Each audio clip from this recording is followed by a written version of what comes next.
First of all, I just want to say I'm really excited to be able to speak with everyone today, and I'm going to talk a little bit about telehealth and some of the new things that are happening in that arena, and then also give just a brief update on UCSF research, but some of it is research opportunities that people can participate in even if you don't live in the area of UCSF, thanks again to our new remote world. Before we get going though, I would like to ask just a little bit of information about people's experience already with telehealth. So there are a couple of polling questions that would like to pose to everyone who's participating.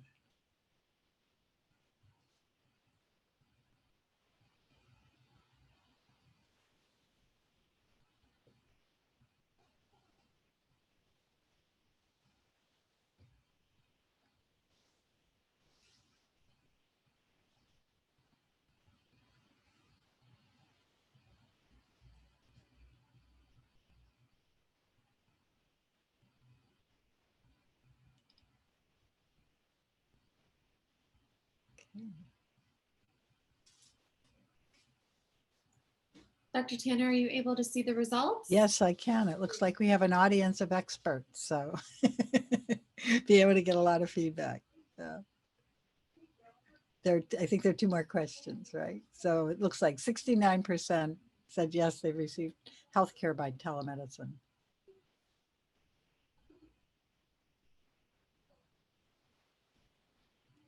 And then this next question is other health maintaining activities, like this meeting, for example, but in addition to that, other support group meetings or exercise classes.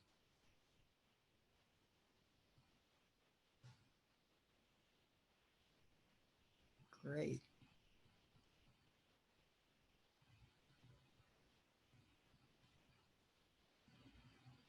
Okay, so even more people who have done something to promote health using video meeting conferencing.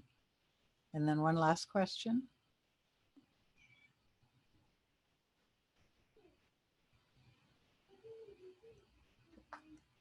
So this is people who have participated in research by telemedicine.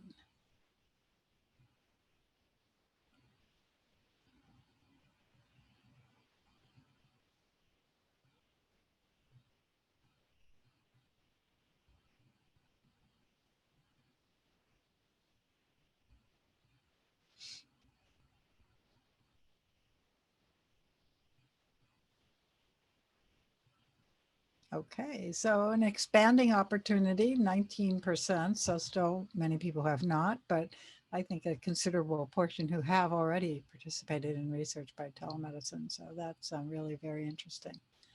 Great. So I'll be really interested to hear people's questions and comments as we talk through this.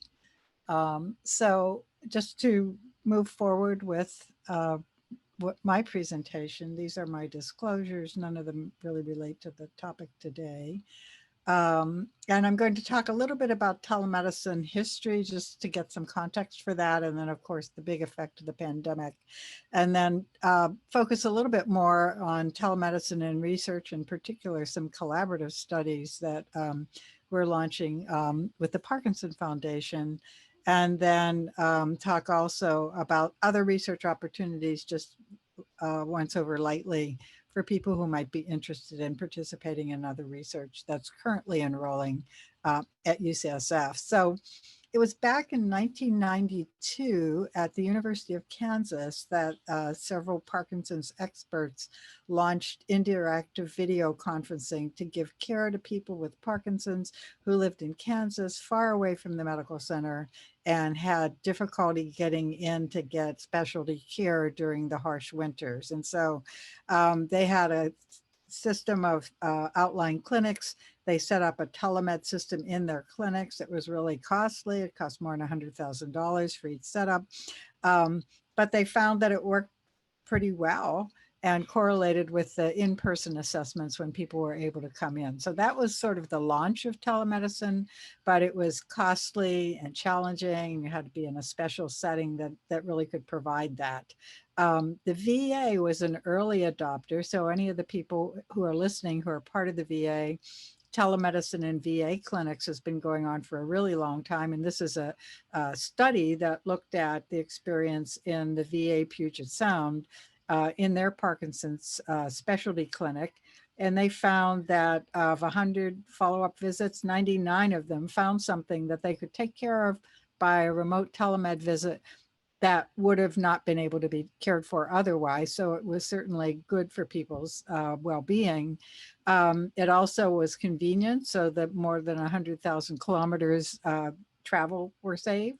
Attendant travel hours, more than 1,500 were saved, and travel costs of more than $37,000. So really a big savings in many, many ways. These were still people going into specialty clinics or clinics that were outside of the Parkinson's Center, but still in a clinic that was part of the VA system. So the next big step was in 2017, so much later, we got to the point of being able to assess video to home. And this is a big step forward because with growing technology, people were able to be in their own homes. They didn't have to go out to a clinic, and they could participate in telemedicine visits at home or in the office. So it was really much less disruptive to your own life. And this comparison was telemedicine plus your regular doctor's care to just doctor's care. And what was found was that people could do the telemedicine. It was well received. It was pretty easy to do. Many people, if you look at this graph up here, said that they preferred the virtual or a telemedicine visit compared to a regular in-person visit. The biggest problem was sort of bandwidth and connection, but it didn't make things better. It kept things the same. So it was a good thing. And made people interested in pursuing this, but getting reimbursement for that has been a bit of a challenge, and it's made it hard for health systems to move forward. Nonetheless, many people have done studies demonstrating all the many things that you can do remotely using video conferencing on a computer that are beneficial for people with Parkinson's. So all the things we value, telepsychiatry, therapeutic singing, multidisciplinary care, where you can have multiple people in the care provider team and multiple family members all conference together, depression, speech therapy, home exercise. People are even starting to do programming and do pre and post-op assessments for DBS. Virtual reality rehabilitation, tango, caregiver support. So many, many important things certainly can be done by telemedicine and have great convenience factors. And what happened recently this year is that with the pandemic, all of a sudden it wasn't really safe for people to go out, and particularly people with Parkinson's who may have been in a group either by age and or because of having Parkinson's, where they wanted to be particularly careful. And so this really launched a huge number of clinical centers to quickly convert to doing almost completely virtual visits for people. And then to follow along, Medicare started reimbursing for this kind of activity. So it made it really possible for people to receive telehealth care in a consistent way. So this is just looking at some of the papers describing it. And I think this ended in about, September or October. So a huge number of publications already this year focusing on that compared to the tiny little bit back in 1992. For all of you who have done telehealth, it's often helpful to have the setup prepared before you connect with the doctor or nurse or whomever you're speaking with. And these are some tips that we've set up for our work at UCSF. I think lots of centers have similar things. We share this and often have someone call either just before or a day or so before the appointment, just to make sure everything's done and you're in the right room and you have the good light, and that, it'll be possible to get the best evaluation that you can when you're talking with your healthcare professional. So that's kind of the big overview of being a person with Parkinson's and getting your health care via telemedicine. It's made it possible for us to continue to provide care to people who would otherwise not be able to come in during the pandemic. And that's made a big difference, I think, in our clinical practice. The other thing that I wanted to talk about is using telemedicine in research. And so this is a study that is currently enrolling. People can check if they're eligible and sign up. It's got pretty broad eligibility. I'll talk about the details. And it's a partnership with the Parkinson Foundation, UCSF, Sutter Health, California Pacific. And we have organized this study, which is a national study. So people wherever you are, wherever you live, can be part of this study. We're calling it TOPAZ in honor of the color, the Parkinson Foundation color. And the goal of this study is to address a really huge gap in healthcare for people with Parkinson's, which is preventing fractures. Most people with Parkinson's are thinking about, how can I help my symptoms? How can I take care of this or that problem? Memory, constipation, all those things. And don't really realize that another really big potential problem for one with Parkinson's is the consequence of having a fracture. So people with Parkinson's are at much greater risk to have fractures than other people of the same age and gender. And if you have a fracture, and particularly certain kinds of fractures like hip fractures, the consequences are really not good. They're associated with loss of independence, increased disability, and loss of independence, of course, means that overall the clinical course for someone with Parkinson's is not as good as it would be if they could care for themselves independently. The downside is that while we know this, and there have been some studies that document this very clearly, most people with Parkinson's do not get treated to prevent fractures. And they have a far lower rate of osteoporosis or weak bone treatment than people without Parkinson's disease. It's probably for many reasons. You're taking a lot of other medicines. It's a whole other doctor, neurologists. We don't really know how to do this. It's not something that's part of our training or usual practice of care. So as a result, people with Parkinson's typically don't get treated. As few as 3% get treated at all. And the first line of treatment is an oral medication. Most people, even if they get one prescription, don't follow up to get another one. So it's a really bad situation. And we came up with a way to try to address this, to reduce these barriers to treatment. And that's this study called Trial of Parkinson's and Zoledronic acid. It's an NIH-funded study. It's a national study. And our goal was to be able to address the question of whether we can prevent fractures in people with Parkinson's and also to reduce barriers to participation. So the first aim is fracture prevention.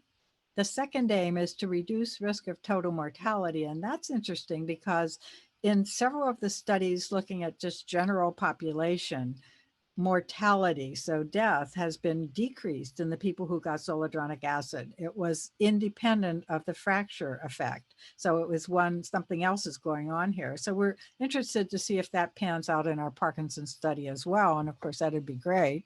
And then of course, we want to look at safety specifically in people with Parkinson's. There's no reason to think it isn't safe, but we want to be sure. And so eligibility is very broad. People who have Parkinson's or some other form of neurodegenerative Parkinsonism, so a really broad group, age 60 or older, who are walking, and whoops, there's a mistake about age 65, sorry, who are walking. And the treatment is a single IV infusion. So a nurse comes into the home and gives a treatment. Because it's a study, we have half the group getting the active treatment and half the group getting what we call a placebo. So it's a comparison that has no effect physiologically. And that will allow us to see whether it works or not. It's completely home-based. You don't have to go to the clinic at all, but you may have a diagnostic assessment by telemedicine by a movement disorder neurologist. So we asked you to go online, answer some questions, provide informed consent that says you understand the study and want to participate. I'll highlight that the Parkinson Foundation helpline are available to answer questions all along the way. So if you are not sure about it, or if you have questions, that number is right up there on the website and you can call them and they know about the study and can help you with that. Some people will then get a video evaluation, so a telemed assessment, and then will be contacted by a research nurse. She'll come into the home, do some screening, check for anything that might mean it would be not safe for you to take the medicine, like your kidney function, your oral health. And if everything looks good, then you'll get one treatment with either the active drug, zoledronic acid, which strengthens the bones, or placebo. And then we just check in with you every 4 months for 2 years. So you never need to go into the clinic. And since many people who might be at greatest risk of falls and fractures might have difficulty being in a trial, we're hopeful that this will reduce those barriers. So that's our first remote study.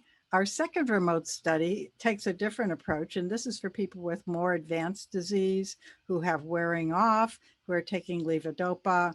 And the goal in this study is to see whether changing the microbiome, the bacteria that live in your GI tract and help to metabolize drugs, might reduce off time. And the reason this came up is one of our doctors at UCSF, who's in the lab, identified bacteria that can actually eat up the levodopa before it ever gets in your system. So we want to get rid of those, get back the sort of healthy microbiome, and see if that helps people with wearing off of benefit from their Parkinson's medicine. So it's now been converted to a virtual trial.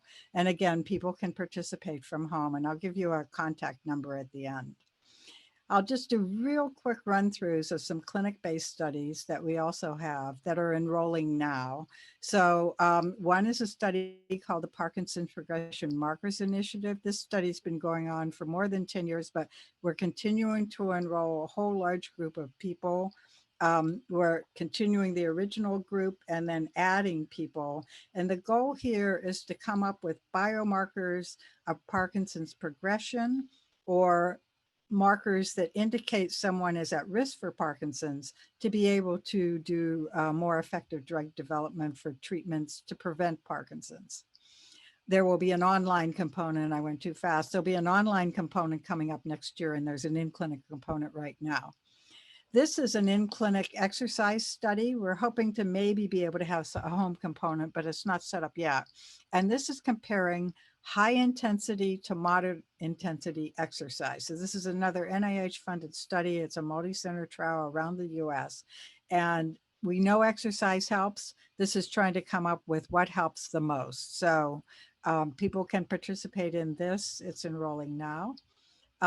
Another study is looking at a particular treatment, which is a drug for diabetes that controls blood glucose, to see if this is something that may be helpful in people with newly diagnosed Parkinson's who haven't started taking medicines for the symptoms yet, and to see if this will actually slow the progression of Parkinson's. So another study in clinic right now, but enrolling. This is a novel study for people with more advanced disease. It's the pump. So the idea is that the levodopa can be infused continuously through the screen, or through this pump in the skin, sorry. And that will be going on for the next probably year or so. And people can check in now if they're interested to see if they're eligible. We're also interested in understanding how to predict prognosis in Parkinson's. So this is a Parkinson's Spectrum Disorder Center. And there are many, many different Parkinson's disorders. We're trying to come up with the best way to identify the differences among them and then come up with specific treatments. This is a study looking at gene therapy. So it involves a hole that's made in the skull to infuse the gene therapy, and that hopefully improves people's ability to respond to their Parkinson's medicine. And then coming soon, we have a number of other studies I'll just highlight. We've been involved, as many of you may have, in studies looking at the protein alpha-synuclein, which we think perpetuates Parkinson's, and trying to block that. So these are in-clinic infusion studies. Deep brain stimulation, a lot is about to be happening with new approaches to deep brain stimulation, including a sort of a pacemaker idea that it can sense your state and be responsive, and then many other studies coming up in the future. So for people interested, these are the contacts, and we will triage you to the appropriate person to be able to be involved in some of these research studies. So thanks very much for your attention. Thank you so much, Dr. Tanner. And I'm just wanting to make sure that everybody can hear me. Sound great, Sarah. We're good. Okay, perfect. Yeah, we do have a few questions for you. The first one is, why, so we're talking a lot about all these different research studies. Why is there no one pill that manages Parkinson's? Why is there no one cure? Yeah, well, that's a great question. And the answer would get us the Nobel Prize, no doubt. But I think one thing is that we actually think that Parkinson's at its foundation is probably a little bit different among different people. So we say it's heterogeneous. So what that means, part of the reason for wanting to pursue the genetic study, for example, is that some people have familial Parkinsonism. You can see it runs in their family. Other people may have lots of small genetic risk factors, and maybe identifying the combination of those in one person could lead to one specific set of treatments or even prevention, whereas in another person, it may have no effect at all. So we're still trying to piece that apart, which is why some of these, what we call observational studies, are so important. We're trying to come up with individual signatures. You probably heard of personalized medicine that help us understand Parkinson's more so we can be more effective in treating them. That's great. And a question just popped up in the chat. For the TOPAZ study, do participants have to have a bone density test first to determine whether they have osteo?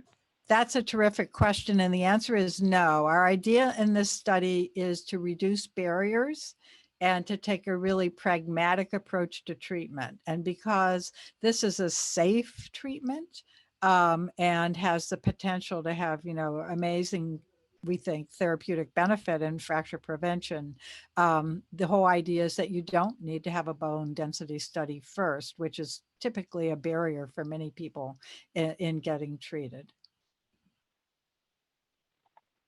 Great. We do have a request to launch that number again, to share that number in the chat. So I don't know if Krista or somebody from the Parkinson's Foundation could share that 415 number. Yeah, and there's also an email there if you want that. And then we'll just triage it off to the appropriate person. Yeah. Great. And then we have a telemedicine question. It is, how are do you know at UCSF at least, how is it working with insurance right now? Do you expect that telemedicine will continue after COVID? I will say that we hope so, and we don't really know because it's not, you know, we don't make those decisions, unfortunately. At UCSF, because we recognize the value. I mean, even before this, UCSF was trying to launch telemedicine. I know it's used a lot in Kaiser, it's used in the VA. I think we clinicians and health systems recognize the value. The big boost that we got from COVID, I think we're hopeful that that will allow it to continue from the reimbursement perspective as well. That's great. And yeah, we do have a general number for UCSF that we can share if people wanted to call and ask specific insurance questions for that center. Yeah, that's great. Oh, thank you. Thank you, Helena. So we also wanted to know, we talk a lot about the research participation and selecting people. Can you just give us some examples of criteria that you might use for screening when you're considering candidates to participate? In which study or any study? Yeah, just in general. I mean, what kind of things Okay. do you usually ask Sure. for? Okay, so it depends on the study. So that's always the catch. So the TOPAZ study, for example, we wanted that to include as many people as possible. So there are almost no what we call exclusion criteria for TOPAZ. You can have any form of Parkinsonism, not just Parkinson's disease. You can have it for any length of time. You can have cognitive impairment or not cognitive impairment. The only real restriction is some safety considerations. And then people who are always in bed are not people who would be the primary people to enroll, because we're worried about people who fall and have fractures, right? So that's kind of the only limitations there. On the other hand, say the exenatide study that we presented, that has very strict inclusion criteria. They want people who are recently diagnosed, not taking any other medicine for their Parkinson's disease. And then often these studies also require people to be able to come into the clinic frequently. Sometimes people are asked to be able to complete diaries that track their own symptom responses. So given the different study and the different treatment question that's being asked, there may be some very particular things that are asked of the individual. And sometimes it's really disappointing because it means you can't participate even though you want to, right? Hopefully, the happy ending of this is that these studies come up with treatments that are effective that then become available for everyone. So once a drug has been approved and it's on the market, or an intervention, a surgery, then anyone could possibly be a good person to take advantage of it. I see. That's really great to know. So we're looking case by case basis. And then I have a question here asking, what about caregiver participation? So we briefly mentioned that people who don't have Parkinson's could participate. Do you know of anything that's specifically for caregivers? Yeah. As far as the study? Yeah. So I know of a little bit. I only know my own stuff, so I'm sure there are other things too. So with that caveat. But for example, in the PPMI study, which I'm leading, and another study called Fox Insight, which is an online reportable study from the Fox Foundation, which I lead, we have a whole initiative that focuses on care partners and being able to understand the care partner experience, and then also to develop interventions. I know the Parkinson Foundation, there's some overlap of membership, and there are some initiatives that are also supported by the Parkinson Foundation that I can't particularly talk about.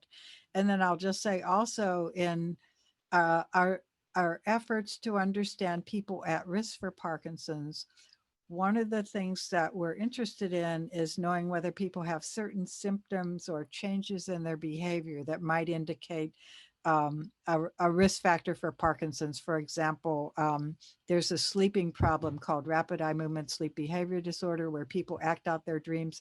They don't usually know they're doing this, but someone who's sleeping with them or in the house with them can tell you about it. So there we ask informed observers to tell us information about someone for the purpose of conducting research and identifying people.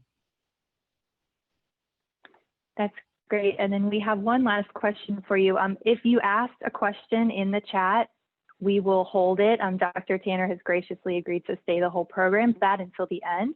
So the last question for right now is, could you describe a little bit in more detail about the pump study? Like, where exactly would the pump go? Sure. So the pump usually goes on the abdomen and gets kind of moved around.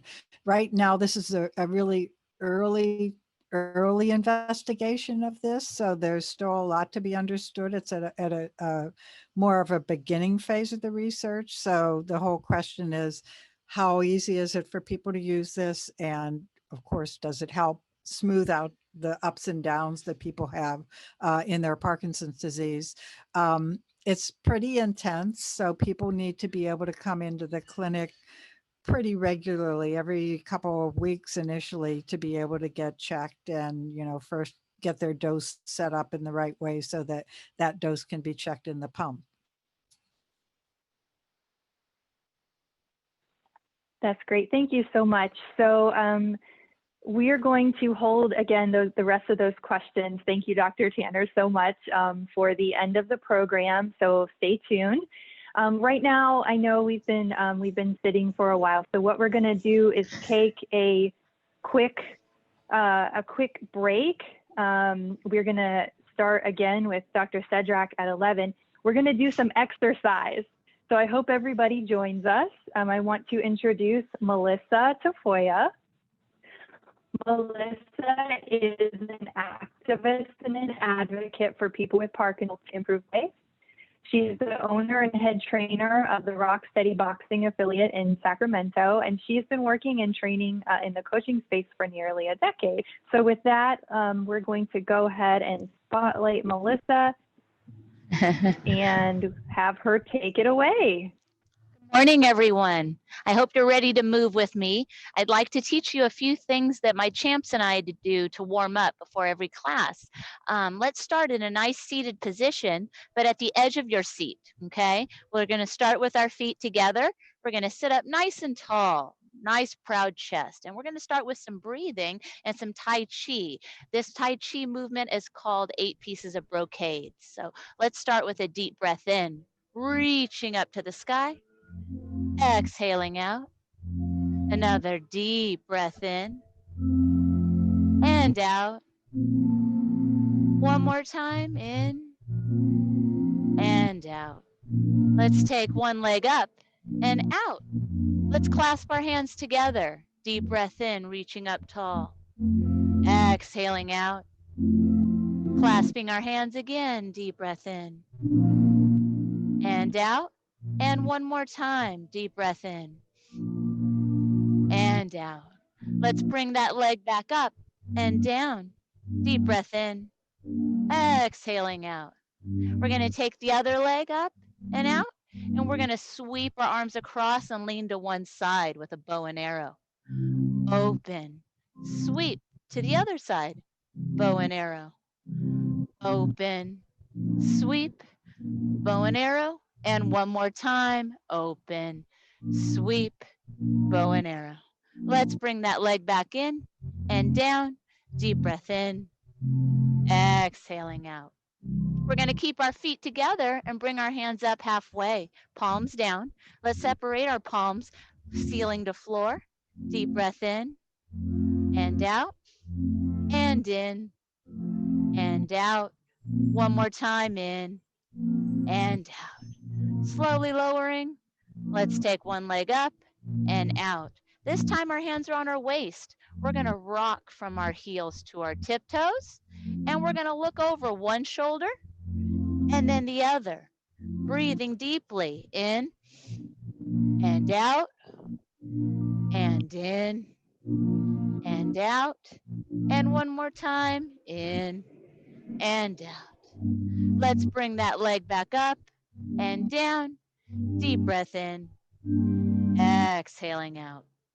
Keeping our feet side by side, we're going to reach up tall, palms away, elbows in, folding forward, exhaling out. Deep breath in, palms away, elbows in, folding forward, exhaling out. One more time, reaching up tall, palms away, elbows in, folding forward, exhaling out. And finally, deep breath in and exhaling out. Now, this is one's my favorite. We're going to take one leg up and out. Our palms are up. Tight fists, elbows in. We're going to glare fiercely. Come on, guys. Really be expressive here and punch with that right hand. We're going to open, pull it back in, punch with that left hand. Open, pull it back in, and right hand. Open, pull it back in, and left hand punch. Open and pull it back in. Let's sweep that leg back up and down. Deep breath in, exhaling out. Finally, we're going to keep our feet side by side. We're going to rock from the tiptoes and bounce into the heels, sweeping our arms up and down or forward and back. Taking a deep breath in and out and in and out. One more time, guys. Reach up super tall. Deep breath in. Exhaling out. And one more time to close our circle of movement. And out. Very nice. So how are we feeling? You ready to take it up a notch? Yeah, got the blood flowing? All right. Well, I'd like to introduce you to our military cadence that introduces us to our 8-punch system. This system is unconventional. It was actually created by Cus D'Amato, Mike Tyson's coach. So lots of power, even in a seated position. What I need you guys to do is stay at the edge of your seat, right? Widen your stance and get your hands up. Make tight fists for me, please, and your elbows are tucked in. The big piece of this is shifting side to side, getting a good weight shift, okay? I'm going to teach you the 8 punches, and then we're going to go over what the cadence is in the call and response. So let's start with those 8 punches. The first one is a hook. So imagine you're stirring the pot with your left hand, opening and pulling it back. Open and pull it back. Open and pull it back. So that's the 1. The 2 is a cross. That's your right hand making a nice straight punch. So 1, stir the pot with our hook. 2 is that cross. 1, 2. 1, 2. Adding a 3 and a 4, it's 2 uppercuts. Palms will face you. Lead uppercuts are left, rear uppercuts are right. 3, 4. Really rotate in your trunk. 3 and 4. Let's put those 4 punches together. 1, 2, 3, 4. And again, 1, 2, 3, 4. We're going to head down to the body for 5 and 6. So we're going to crunch down and we're going to dig right into above the waistline into the trunk for a 5 and a 6. A 5 and a 6. Coming back up, our last 2 punches are all with the left hand. A 7, a jab to the head, and an 8, a jab to the body. 7, 8. All right. So we're going to practice all of this, putting it all together. I'm not sure how the sound is for you guys, but I'm totally okay without any background music. So let's keep our hands up and just keep shifting. Now I'm going to start the call and response. I'm going to start with, I don't know, but I've been told, and I need you to repeat it. I don't know what I've been told, right? And then feeling strong beats feeling old. Now I need you to say that. Project your voice. Feeling strong beats feeling old. And I'll say sound off. Sound off. You're going to punch 1, 2 and shout it. Ready? Sound off. 1, 2. I'll say sound off again. Sound off. You're going to do 3, 4. Ready? Sound off. 3, 4. And when I say break it down, you put all 4 punches together. Ready? Break it down. 1, 2, 3, 4. Now we're going to move on to the next stanza. Starting weak but building strength. Your turn. Starting weak but building strength. We will go to any length. We will go to any length. Sound off. 1, 2. Sound off. 3, 4. Break it down. 1, 2, 3, 4. 1, 2, 3, 4. Throwing punches, jabs, and crosses. Your turn. Throwing punches, jabs, and crosses. Left, right hooks shows who the boss is. Left, right hook shows who the boss is. Sound off. 1, 2. Sound off. 3, 4. Now, add 2. Down to the body. 5, 6. Add 2 more. 7, 8. Break it down. 1, 2, 3, 4, 5, 6, 7, 8. 1, 2, 3, 4, 5, 6, 7, 8. If at first we're not so hot, if at first we're not so hot, we will work with what we've got. We will work with what we've got. Sound off. 1, 2. Sound off. 3, 4. Add 2, 5, 6. Add 2 more, 7, 8. Break it down. 1, 2, 3, 4, 5, 6, 7, 8. 1, 2, 3, 4, 5, 6, 7, 8. So final stanza, guys. I know it's a lot, but it's keeping us together, right? We're working, we're building. Let's get loud. I've got a special surprise with the closer for you. Here we go. Uppercuts and bobs and weaving. Stick around because we're not leaving. Sound off. 1, 2. Sound off. 3, 4. Add 2, 5, 6. Add 2 more. 7, 8. Bada boom, bada bing. You break that thing. Let's go, guys. 1, 2, 3, 4, 5, 6, 7, 8. 1, 2, 3, 4, 5, 6, 7, 8. That away.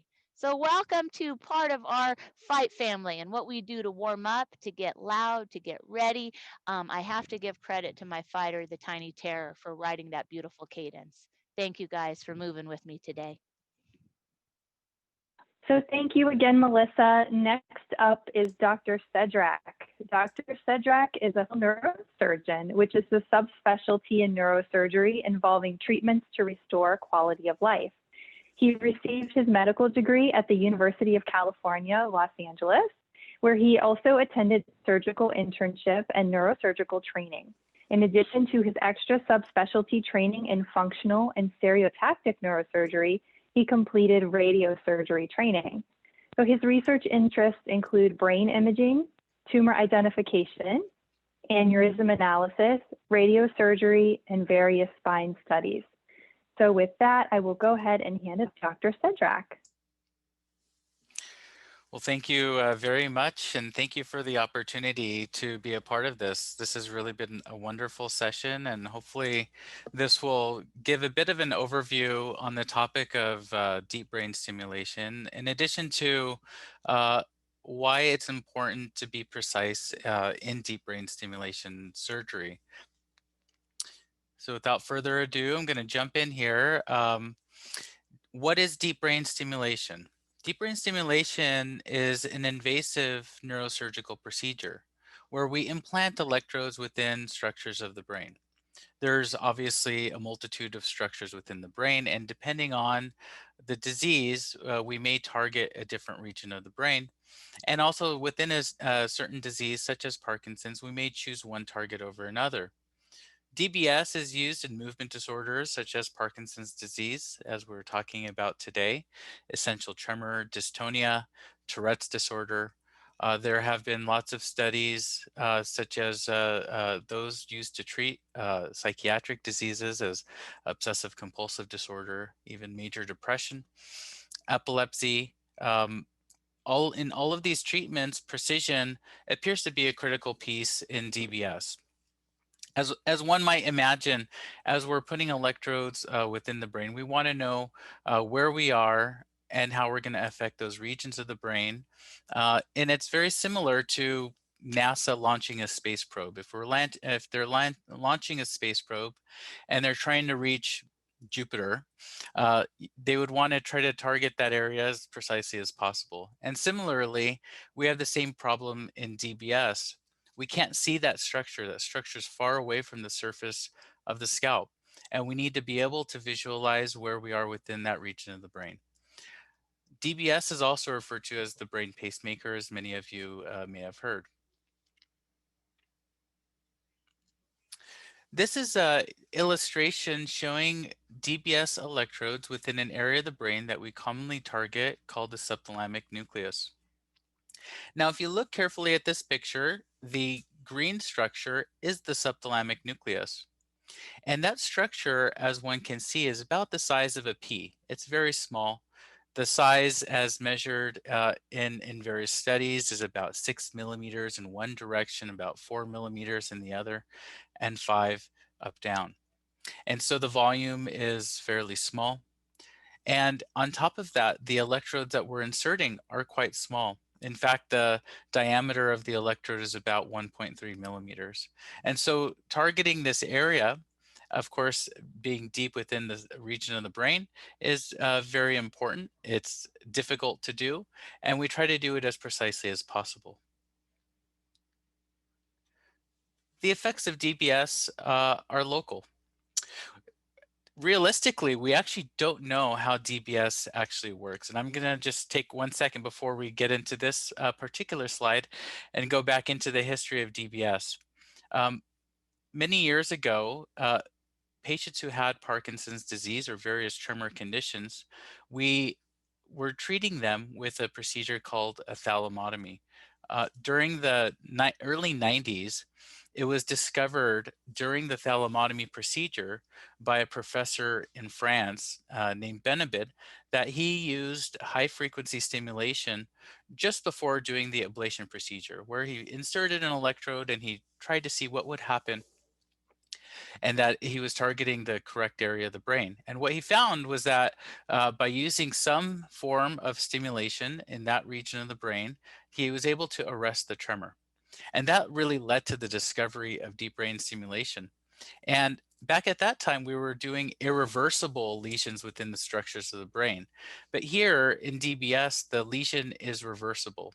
So the illustration on the top right screen shows that there's an electrode within the region of the brain.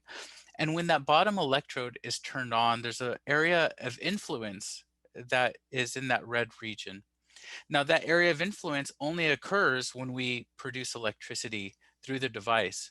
So it's reversible. When we turn off the device, that influence goes away. Of course, in recent times, there's been some changes with some of the devices that we have. And so a directional electrode is an electrode that has partitions in it. And if we turn on one side of that electrode, we can then influence that region of the brain in a more controlled fashion. So this example is the subthalamic nucleus. And when we target the area of the brain, such as with this green line, we target the subthalamic nucleus. But if the electrode is stimulating or influencing a different region of the brain, you may have side effects from the stimulation. One side effect could be tingling, such as illustrated in this blue, double vision, personality changes, muscular contractions or speech difficulty, which can often occur in this region of the brain called the internal capsule. In the subthalamic nucleus itself, one may expect an improvement in the motor symptoms related to Parkinson's disease, such as an improvement in rigidity and tremor, akinesia and bradykinesia. One can also get an effect just like that very on time during medications with an induction of dyskinesia. So this is a very technical slide, but really the point of it is that there are errors in targeting. We look at an area of a brain on an MRI. We want to place an electrode in that area, but what happens when that electrode doesn't make it there? So numerically speaking, we quantify that using something called a Euclidean error. And a Euclidean error on the bottom right here is where the electrode that we wanted to place was in this region. Or excuse me, in this region, the dotted line, where this little dot is, and then the electrode that we actually placed landed here. Now you may remember from geometry something called the Pythagorean theorem, where a squared plus b squared equals c squared. Well, that's really in 2 dimensions, and so this becomes now a 3-dimensional problem, where now we have an x, a y, and a z. So it's really the distance from this point to this point is that x squared, the y squared, and the z squared. And it's really the square root of that. That's the distance. So this page demonstrates some of those Euclidean errors. Now, some of those Euclidean errors using various techniques are illustrated here. For example, using intraoperative MRI. Here, there was an error of about 2.18 millimeters. Using various frame-based stereotaxis, 3 millimeters.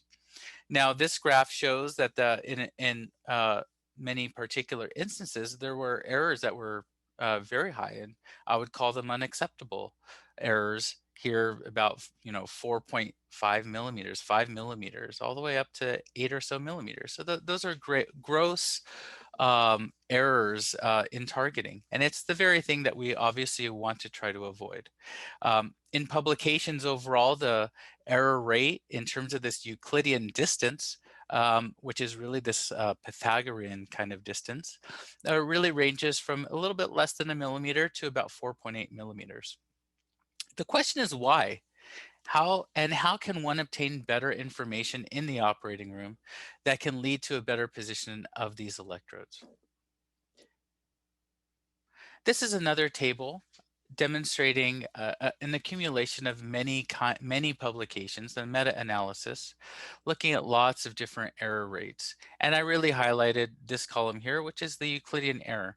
And as one browses through these errors, where we intended to put the electrode and where the electrode ended up, you see that it varies. It can go from anywhere from 0.6 millimeters up to 4.66 millimeters. Some of these rates are pretty high.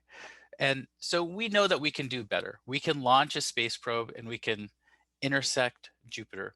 And we should be able to do this better for us and humans in neurosurgery. It's a very important thing, obviously. This is that equation that I was discussing before, that it's very similar to that Pythagorean theorem. But again, this is in 3D, so there's 3 variables. What are the problems with errors? So in this large analysis of about 28,000 surgeries, it showed an unexpectedly high revision rate, about 15 to 34%. Now, this is an accumulated data. There's probably a lot of misinformation actually in this. The way that some surgeries are reported, perhaps a battery replacement, for example, might be reported as part of this percentage. But certainly it does demonstrate that there's a significantly high revision rate. And really the question is why and how can we do better? So how do we get precise placement of electrodes within the brain? The first step that we do is we try to get good quality scans, a good quality CT scan, a good quality MRI. The MRI is really the basis by which we target regions of the brain. And so within the brain, we use this coordinate system that's become the standard. And this coordinate system, we call the commissural coordinate system. So different regions of the brain, such as this anterior commissure, this posterior commissure, and the midline, they create this 3-dimensional axis. And when we get this MRI, if a patient has a tremor, for example, we want to be able to restrain that tremor so that we can get a good quality MRI. So we actually have our biomedical engineers support the MRI study. We restrain the head as we need to, both for the MRI and the CT scan. And that helps, at least from the imaging side, in that preoperative plan, it helps us get a good quality scan. So how do we get precise placement of the electrode? The majority of the centers around the world, I would say, use this thing called lateral fluoroscopy. So fluoroscopy is X-ray. And back in the 80s, after stereotaxis was created for neurosurgeons, a famous person by the name of Eric Kosman created this isocentric frame-based stereotactic system such that when looking from left to right, we can line up the X-ray from left to right, and then we can know when we're approximately in the center of that. So that has worked well for many years, and in fact, it's still considered pretty much the standard in stereotactic neurosurgery. But the big problem with it is that it really doesn't give us that 3D coordinate. So if you wanted to know that Euclidean distance that we were talking about, you wouldn't be able to know that from this lateral fluoroscopy. So some centers use something called the O-arm, or an intraoperative CT. So this is essentially what that looks like. And so this is a 3-dimensional scan, and you would get a very good sense of where that electrode is located. Of course, because this is an X-ray, we don't really see that brain tissue the way that we would want to. And so other centers, such as UCSF, have looked at using intraoperative MRI. So now we have an MRI magnet, and now we can look at certain regions of the brain and where the electrode is. Of course, in that circumstance, what that means is because it's an MRI scanner, there are certain restrictions to the MRI scanner. So in that circumstance, you may not be able to do the neurophysiological testing that we often do during surgery, or the stimulation testing, but you'd be able to see the MRI with perhaps higher fidelity. So it's really a balancing act of which technique should we use best. There are some centers, such as the center where the inventor of deep brain stimulation really was in France, where they use this thing called biplanar X-ray. And I'm going to demonstrate that here in just a few seconds. So the other things that you may hear about, for those of you that have heard about deep brain stimulation, is frame versus frameless targeting. So in the late 70s, there was an inventor by the name of Russ Brown. Russ Brown was actually a medical student at the University of Utah. He and his chairman decided that there was a problem with stereotactic neurosurgery. They weren't able to target structures very well. And in fact, he did a brief rotation at UCSF. And he saw what was going on, and he thought, well, this is a problem. How do we improve on this neurosurgical procedure? And what he realized was that you could use this thing that he called an N localizer. And what was really amazing about it is that you were able to calculate a three-dimensional point based off of 3 points on the CT scanner. And because you were able to do that, you were now able to compute the whole area of that space. And so we could target areas of the brain more precisely. So that became really the mainstay. And about 5 or 10 years ago, things changed a little bit again. We were looking at what's called frameless. So instead of patients being put in a frame that looks like a halo, there was different kinds of targeting techniques. And that frameless stereotaxis uses just one piece that's on the top of the head. And using that piece, you can then target deep structures. Generally speaking, the difference between those techniques is that with frame-based stereotaxis, we're looking at something that's called the isocenter. So where our target is, where the subthalamic nucleus is located, we're really trying to get to that point. And regardless of the angle that we try to enter, we still reach that target. With frameless stereotaxis, that angle of entry becomes a very critical thing. It's highly dependent on that entry angle. And so it introduces a slightly greater risk that if there's any error in that entry angle, then the target is far off. And so this is the sort of global difference between frame-based stereotaxis and frameless stereotaxis. So my research has really involved a lot of the mathematics of stereotactic neurosurgery. Just like sending, again, that space probe to Jupiter, we really want to be able to compute where we want to be, where we want to go, and where we are in real time. And that's really the task at hand. And so my goal is to bring this into the operating room where now we're able to do this in real time. A lot of these principles involve linear algebra. And this is sort of the basic thing. We have a patient. We use frame-based stereotaxis because of that last slide, where we have things where we have the trajectory and we're using this isocentric system. We think that we reduce errors by doing that, but there are very good techniques using frameless stereotaxy as well.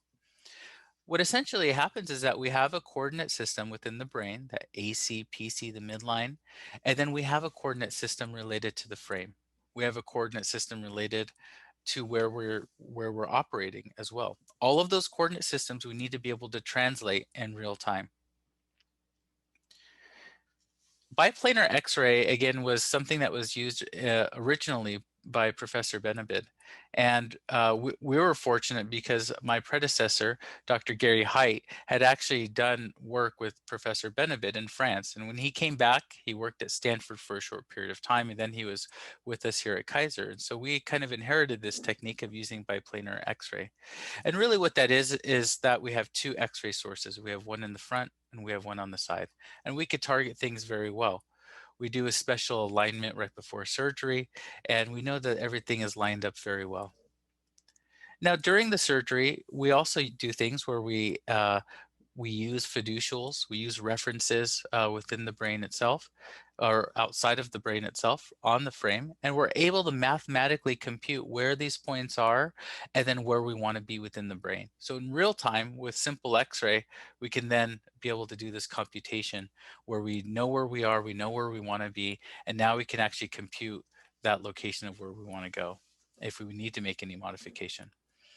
During the surgery, we do this thing called microelectrode recordings, where we listen to actual nerve cells within the brain.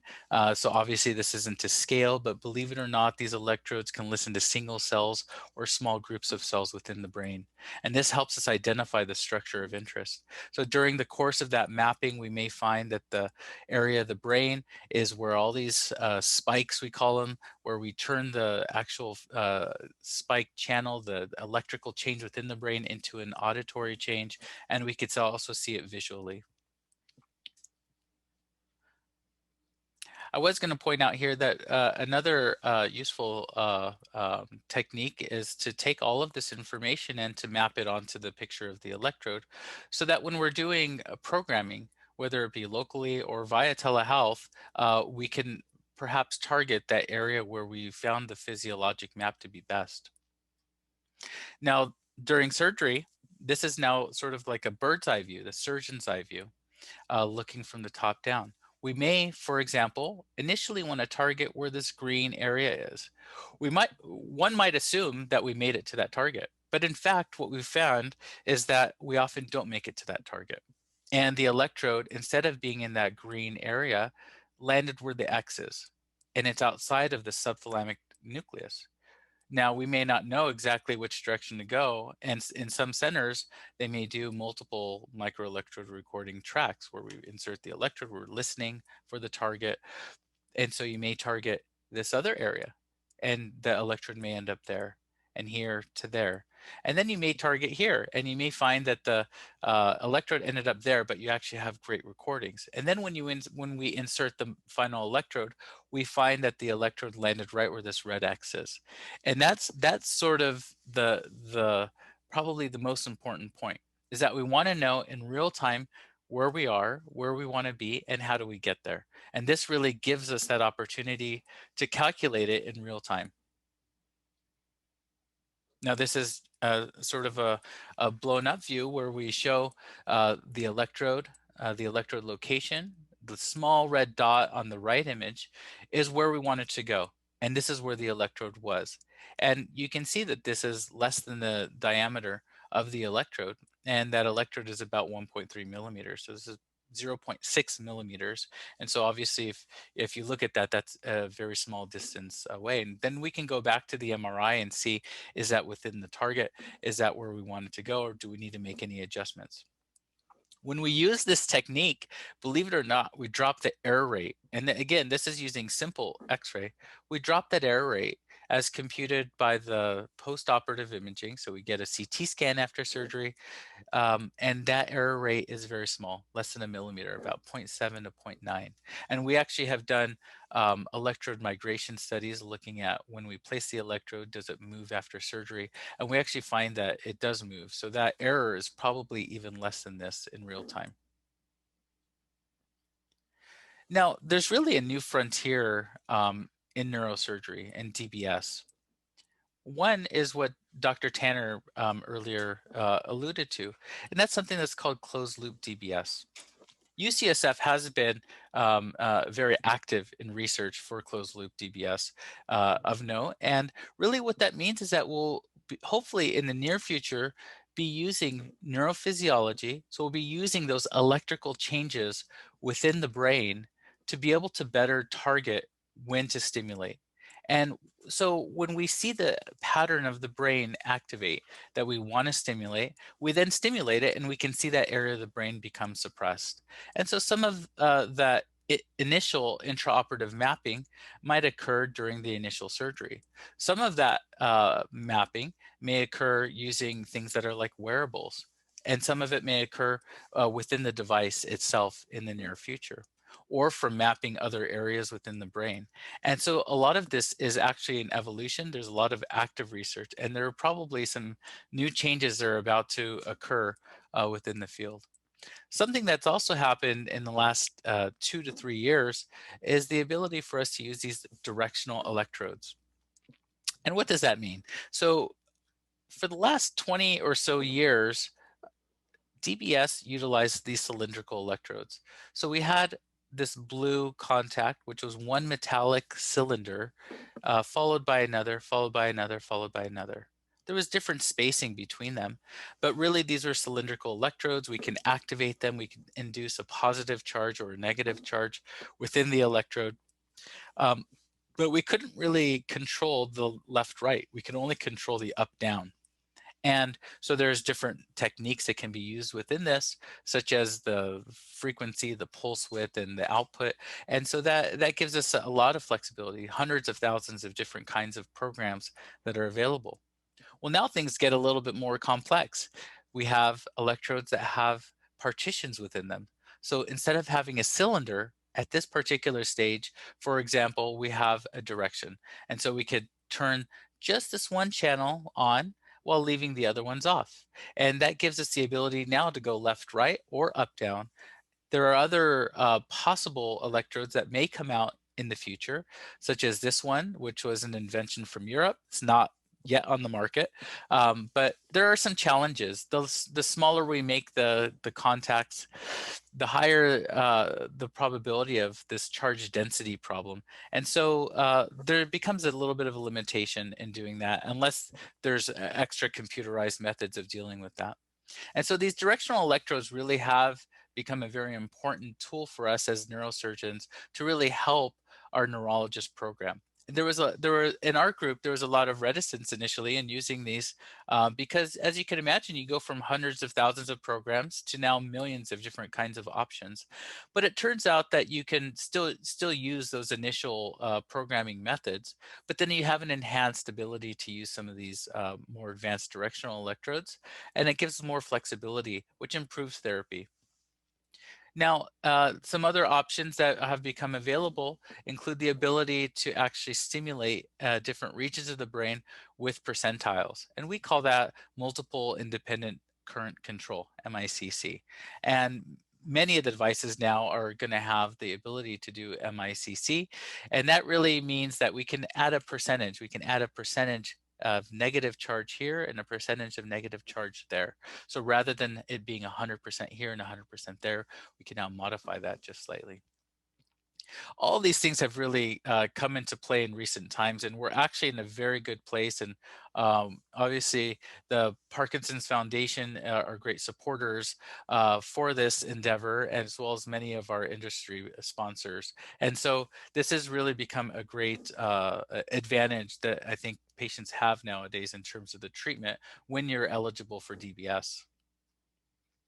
Now you could take that information from surgery that we compute, and we can accumulate that. And so this actually represents about 5,000 DBS neurons. So during our actual operation, we calculate exactly where that is, and we compute it in that three-dimensional space, and then we overlay it on this excellent MRI. And we see that in the subthalamic nucleus, we actually see a high density of those neuron maps. And so this reassures us that what we're doing is in fact the correct thing. What's interesting though is that you even see some of these outliers, and these outliers are in an area of the brain called the thalamus. And in fact, when we stimulate parts of the brain, patients who have deep brain stimulation, sometimes these other areas of the brain come into play.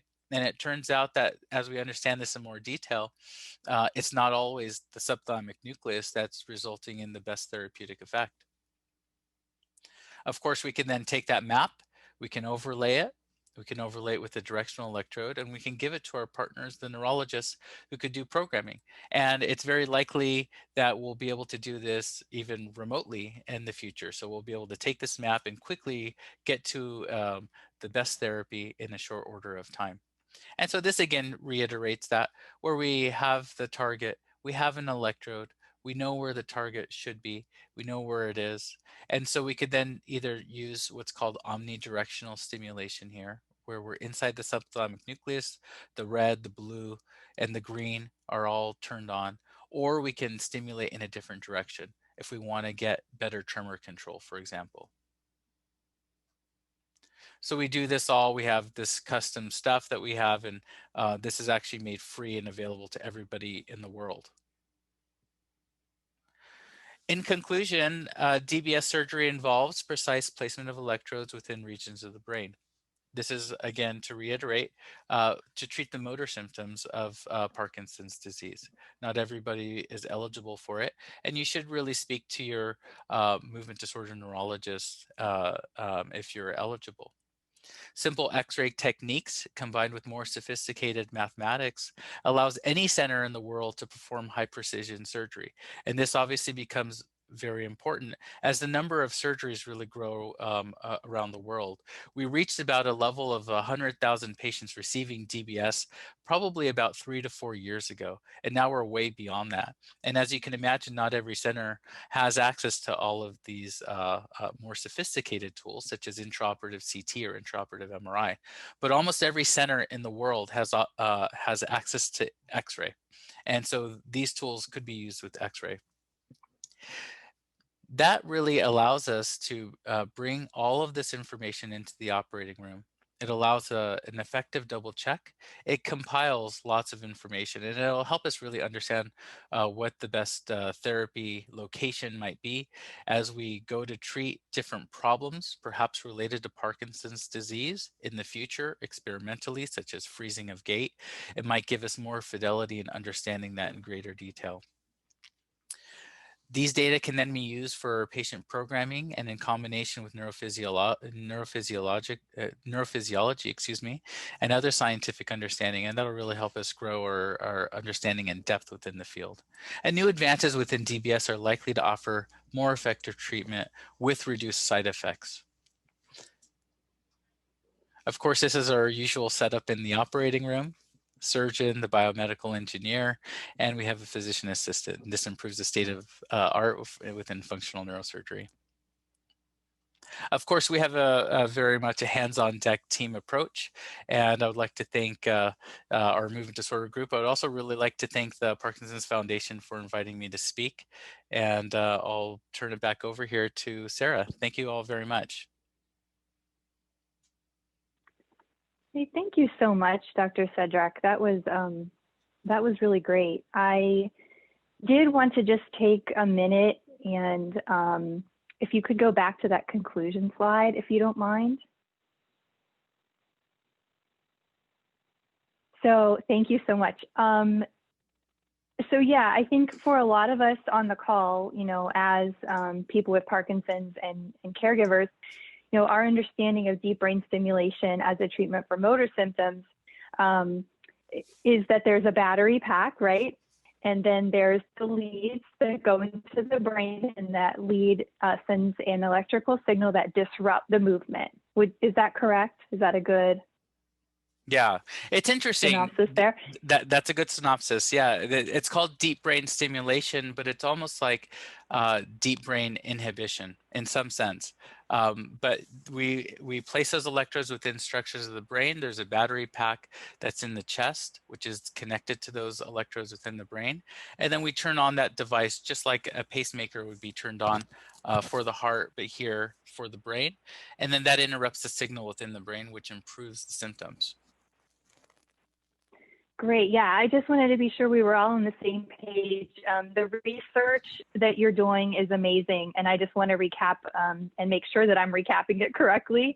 That right now we take educated guesses where those leads are placed, and then we refine from there through programming, which is done usually with a nurse or, you know, to go back into the office.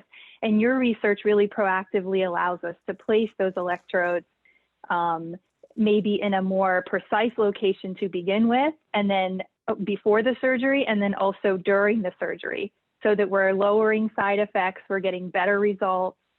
Is that also a good synopsis, or anything else to add to that? Yeah, I think that's a good synopsis. Really what we want to be able to do is to optimize the location of the electrode within the brain. And we want to be able to do that in the operating room. We don't want to find out that the electrode is malpositioned after surgery where we can't do much about it except for improve the stimulation programming. So we really want to optimize our conditions as much as possible. We talk about that in surgery in general, is optimizing conditions. So this is really optimizing those conditions where you can take either sophisticated information such as a intraoperative MRI or intraoperative CT, or you could take potentially unsophisticated information, but really be able to compute a very, very precise location. Know where you are, know where you need to go, and really be confident at the end of the surgery. That's fantastic. Thank you so much for everything that you shared with us today. I know it was a lot of information, but again, I think the takeaway is that DBS is just getting more precise and better, and can have better results with this kind of research. So I appreciate you sharing that with us. And we do have several questions about deep brain stimulation that we can save for 10 minutes when we do our Q&A. So everybody stay tuned. Thank you again, Dr. Sedrak. Okay, no problem. Thank you all. Yeah. Okay, so I would like to go ahead and take our second break. During our second break, I also would love for everyone to join us for a very special guest. We have Cecilia Beam of the San Francisco Ballet joining us today. She trained in the Bay Area and then later received training at the School of American Ballet. She went on to earn a master's degree in ballet at Indiana University and has taught at universities and private schools. For more than 10 years, she's coordinated the San Francisco Ballet's adult education audience engagement programs, which includes the Parkinsons, Dancing for Parkinsons. So I invite everyone to join Cecilia in some dance. Thank you so much, Sarah, and thank you to the Parkinson's Foundation for inviting us. I have my beautiful dancers. We've rehearsed a few dances that we want to share with you, but we really want you to follow along and experience the joy of dance. Again, my name is Cecilia Beam, and for over 3 years, I've had the honor of teaching a dance class for people with Parkinson's disease at San Francisco Ballet School. And San Francisco Ballet has been able to offer these classes twice a week free of charge. The program has been made possible with generous financial and programmatic support from Kaiser Permanente and Toby Philanthropies. So thank you very much. I want to shout out to my dancers who are with me today. We have Keith Choi and Joe Engelman, Patricia Hendricks, Anna Hom, Lily McCloskey, Rebecca Rosenlum, Ellen Schaefer, Geeta Shah, Barbara Sondblick, and Richard Wortman. So thank you for joining us. We have our beautiful volunteers who make the program function in such a great and efficient and wonderful way. Monique Buscos, Carolyn Hutchinson, Suzanne Johnson, and Claire Sheridan are with us. And a special shout out to Dr. Megan Lynch from Kaiser Permanente, who's been with us every step of the way in developing this program. So dancers, please pin me if you can. Make sure your video camera is on because we want to see you. If you can't pin me, maybe speaker view, you'll be able to see me as well. So let's get going.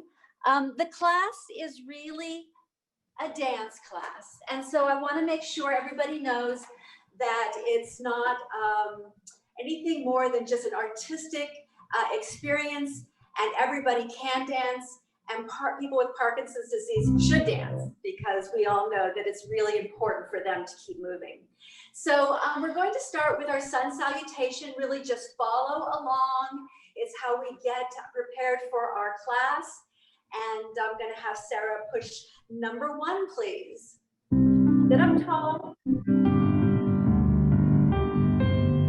Arm comes up. Crosses over. Arm comes up. Crosses over. Both arms up. Down. Slide. And again. One arm comes up. Cross over. Other arm up. Cross over. Both arms up. Down. Slide. And we're going to touch the floor. Touch.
ball.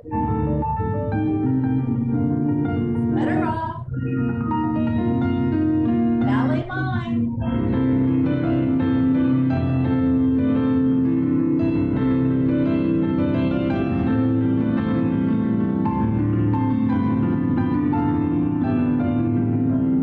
Dance.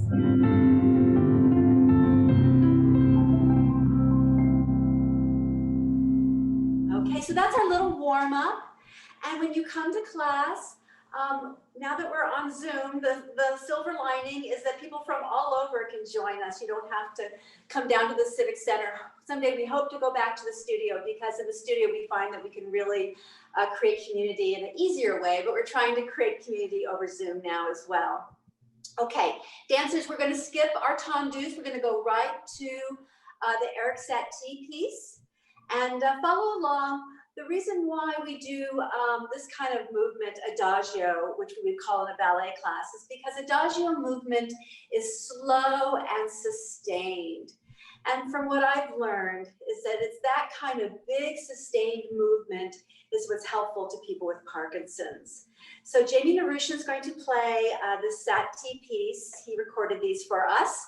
So everybody sit nice and tall and just follow us. It's not important that you do everything perfectly, and it's not important whether you start on the right or left. What's important is that you make the movement big and that you experience the joy of music and dance. Here we go. Preparation and.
Great. So I hope you're enjoying watching the dancers.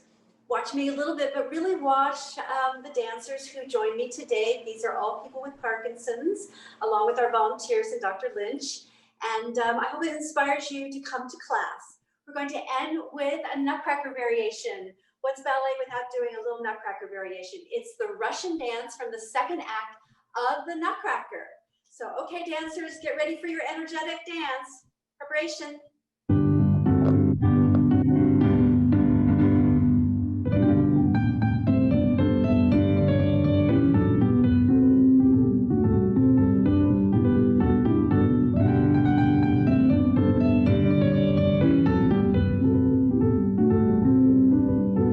Again. 8.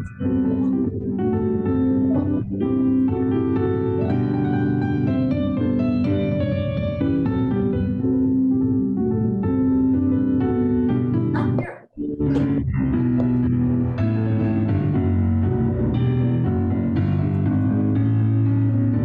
Again.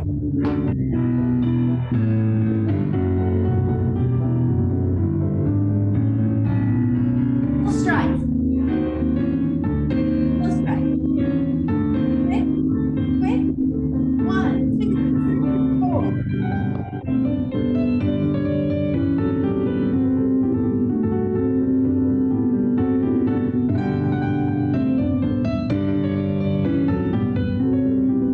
Okay, big finale. 12. Go. 1, 2, 3, 4, 5, 6, 7, 8, 9, 10, 11, 12. Thank you very much. Thank you, dancers. And thank you, Sarah.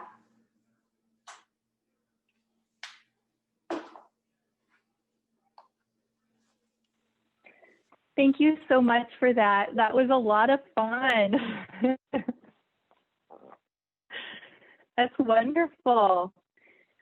Okay, so at this time, I'm going to ask our speakers to come on camera here. And we have some great questions submitted in the chat. If you have questions, don't be shy. Go ahead and keep putting those in the chat, and we will work through as many as we can over the next 10 minutes or so here. Okay. We have everyone. All right, so the first question is for Dr. Sedrak. Dr. Sedrak, is it okay pacemaker and get deep brain stimulation surgery? Yeah, that's a very good question. So the answer is yes. Patients who have a pacemaker, obviously that pacemaker is connected to the heart. There is a requirement that the DBS battery, the battery that's connected to the brain, is a certain distance away from the pacemaker that controls the pacing for the heart. Usually that's, I believe it's 6 inches. So as long as the telemetry is capable of reaching the DBS and not interfering with the pacemaker, then it's generally not a problem. So we do have many patients who have a pacemaker who undergo DBS. One of the most important problems that potentially comes up with patients who have a pacemaker is the ability to have an MRI. Now, most pacemaker companies allow MRIs, but it's usually under very strict requirements. And so if you are potentially a candidate for DBS and you have a pacemaker, I would be sure to ask your cardiologist about the ability to have an MRI and to do it safely. It would be very important to check that, not just undergo the MRI, check with your neurologist and your neurosurgeon and your cardiologist. But generally, we're able to do that. Under some circumstances where we're unable to do an MRI, we do have other ways of looking at regions of the brain, usually with CAT scans and with special contrast enhancing agents. Great, thank you so much. The next question is for Dr. Tanner. Dr. Tanner, on the microbiome study, could you detail that a little further and explain exactly what is being done or could be done to reprogram the microbiome? Sure. So this study is for people who have sort of ups and downs in their response to the typical medicine for Parkinson's disease called carbidopa-levodopa, or sometimes Sinemat. And what we found is that there are certain bacteria that can live in the GI tract and can make that medicine that you take by mouth not able to be absorbed into the bloodstream and then into the brain, so that it makes it essentially ineffective. And so the aim is to sort of reset the microbiome by giving an antibiotic, something that kills the specific bacteria, and then stopping it and letting presumably better, healthier bacteria repopulate the GI tract. So that's the hypothesis that's being tested. The antibiotic is one that only works in the GI tract, so it doesn't get into the bloodstream, so it doesn't affect you in other ways. Great, thank you. We have several questions about how to connect with the San Francisco Ballet, and we also have, she is here. Cecilia is still on. Cecilia, did you want to tell us how, if you can come off the mute and tell us how to connect with you?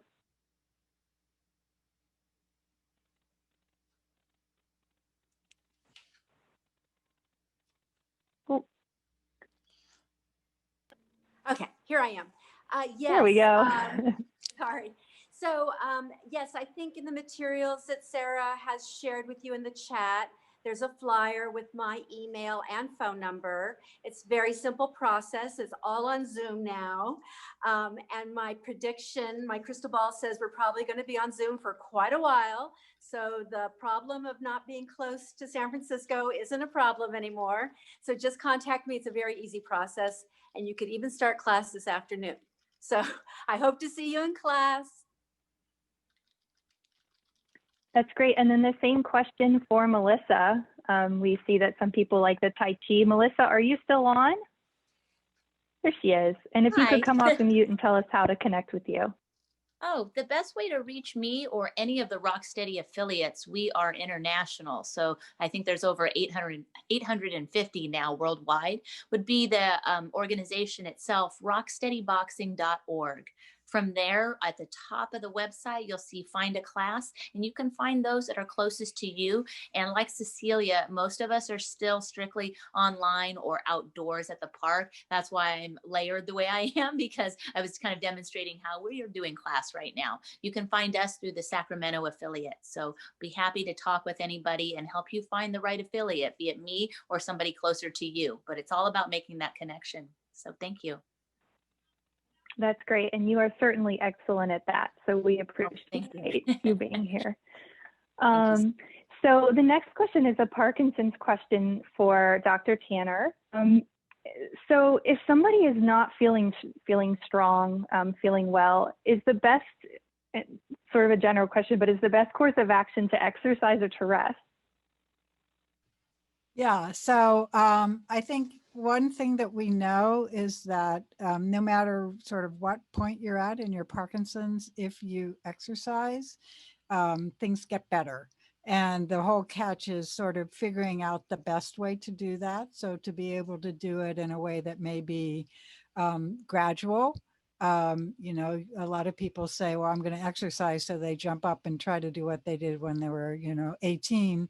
And obviously that doesn't work so well. But there are many, many different, the classes we've just seen, but also the Parkinson Foundation has some wonderful materials for exercises for people with Parkinson's that start small, do a little bit more the next day. But do something, because long term that makes everything much, much better. That's fantastic. So I have a set of questions that's actually for both Dr. Sedrak and Dr. Tanner. So this will go to both of you. Who do you consider as the best candidate for DBS, and what do you consider a successful surgery? Do you want to answer the first part, Dr. Tanner? Okay, I'll start. So, so generally people who have, who can still show a response to Parkinson's therapy. So, a lot of times what happens is you get tested by coming into the office, or now these days being online, and being given a dose of therapy and getting, assessed before and after the treatment. And if you show some response to treatment, then that's a good indicator that you're likely to also have good benefit from DBS. And then some of the other things are a little more sort of relative, but if there's a lot of change in thinking, if there's a lot of memory loss, or if there's dementia, sometimes people don't do as well with DBS. So those are kind of the general ideas that people pursue. And then in terms of the outcome from surgery, what do we gauge as a success?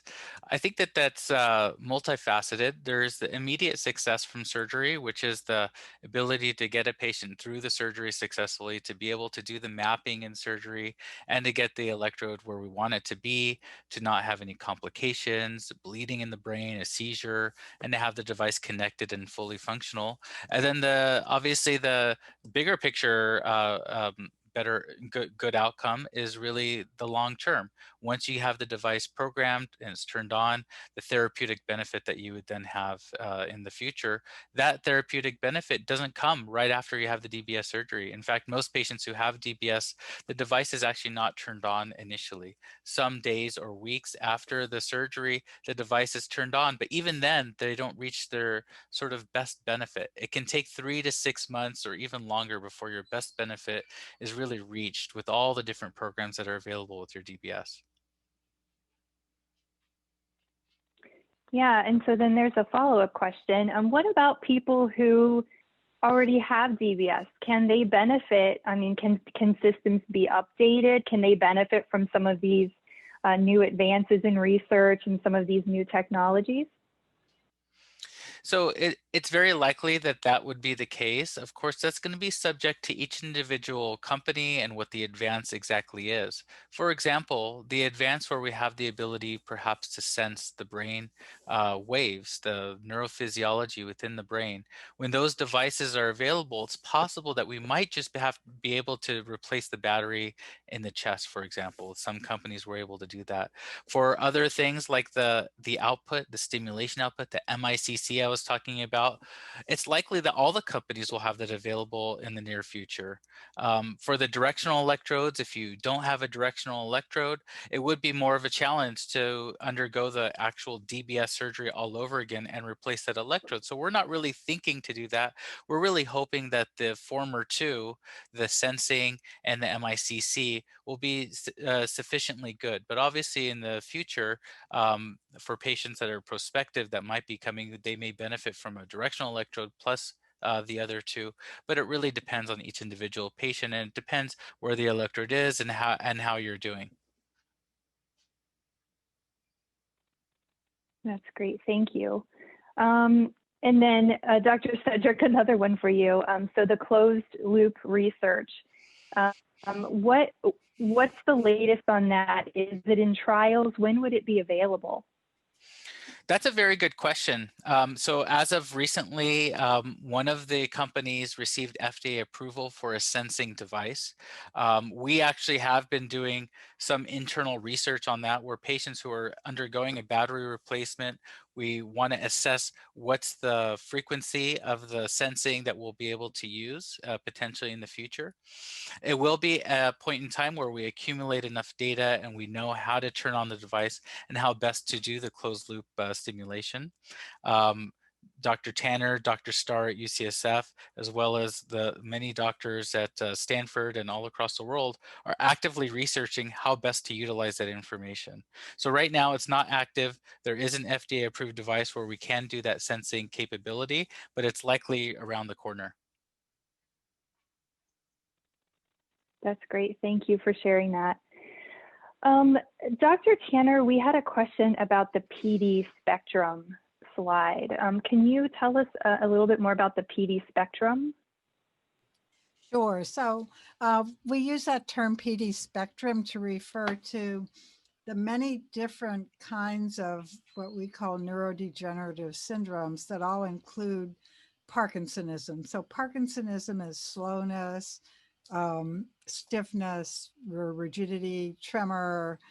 So that's the syndrome of Parkinsonism. And the most common form is Parkinson's disease, which we've mostly been talking about today. But lots of times people begin with Parkinsonism and then they may go on to show other features that are a little bit different than the typical Parkinson's disease. And we're trying to understand sort of who ends up getting what. So for example, there's a disorder called multiple system atrophy. And that can start with Parkinsonism. People can respond even to the treatments for Parkinson's, and then go on and have bigger problems with blood pressure than typical people with Parkinson's, for example.